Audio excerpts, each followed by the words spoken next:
warahmatullahi wabarakatuh. Perkenalkan, saya Fitri Khairi dengan NIM 4201230003 dari PSM B 2020. Nah, di sini saya akan menjelaskan mengenai pengenalan dasar-dasar aplikasi R.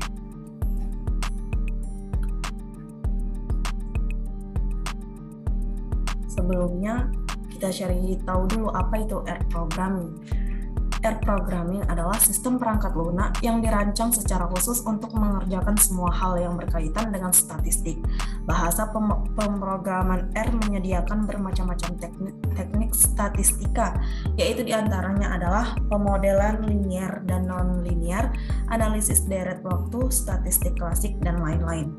Bahasa pemrograman R juga memiliki format dokumentasi yang lengkap di semua bidang, yaitu dalam berbagai format maupun dalam bentuk cetakan. Sehingga bahasa pemrograman R disebut juga bahasa pemrograman yang memiliki format LaTeX. Sejarah terbentuknya R programming.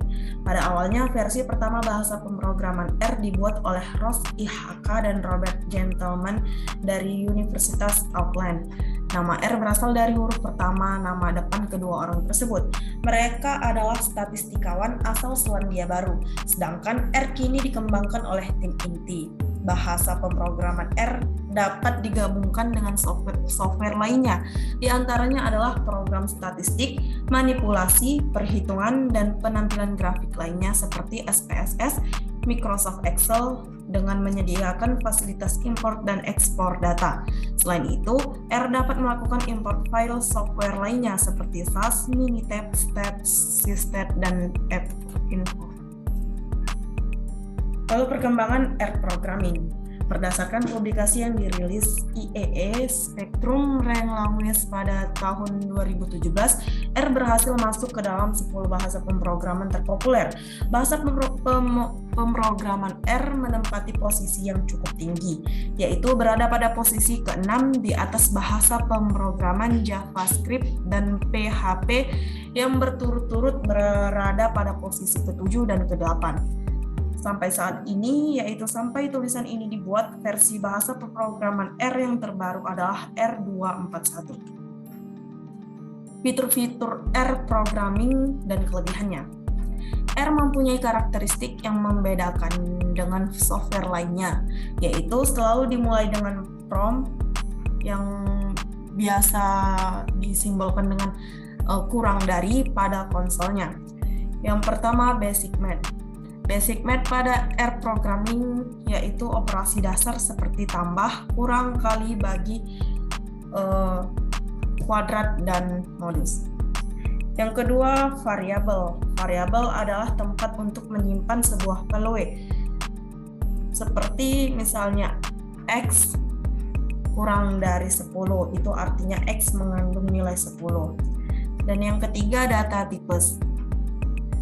Tipe data di R ada numerik, karakter, dates, logical, atau boolean. Dan yang keempat, vektor. Vektor adalah sekumpulan elemen untuk tipe data yang sama. Misalkan V kurang dari C, buka kurung 1, 2, 3, 4, 5, 6. Yang artinya variabel V mengandung nilai 1, 2, 3, 4, 5, sampai 6. Selanjutnya ada function.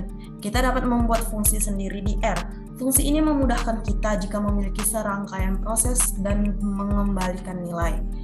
Dan yang keenam, data frame. Data frame ini seperti tabel di Excel, yaitu terdapat nama kolom dan diikuti dengan isi di bawahnya. Yang ketujuh, list. List ini seperti kontainer yang memuat data yang berbeda. Misalnya terdapat indeks A, B, C di list operasi. Nah, di indeks A di list operasi ini bisa diisi matriks.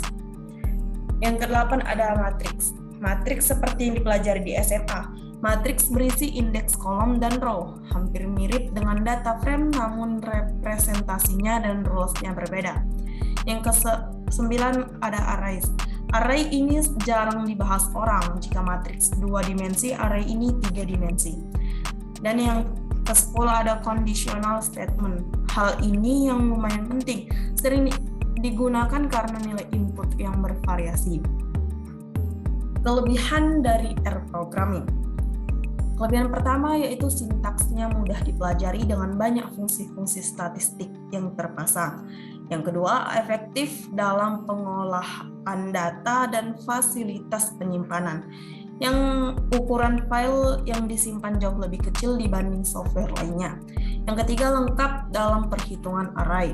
Yang keempat, lengkap dan terdiri dari koleksi tools statistik yang terintegrasi untuk analisis data. Di antaranya mulai dari statistik deskriptif, fungsi probabilitas, berbagai macam-macam uji statistik, hingga time series.